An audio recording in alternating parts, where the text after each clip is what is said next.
В Пхеньяне в воскресенье прошел концерт «Весна приближается». Впервые за 10 с лишним лет в КНДР приехали южнокорейские поп- и рок-звезды.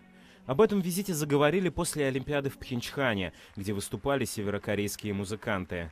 Из Сеула приехали больше 180 человек – певцов, спортсменов, журналистов. На сцену в Большом театре Пхеньяна поднялись ветеран корейской сцены Чо Йон Пиль, рокеры Юн До Хен, группа Red Velvet и другие. Исполнители признаются, встретили их тепло. Публика была отличная, они много хлопали и пели, и долго аплодировали, когда мы со сцены ушли. Это меня очень тронуло.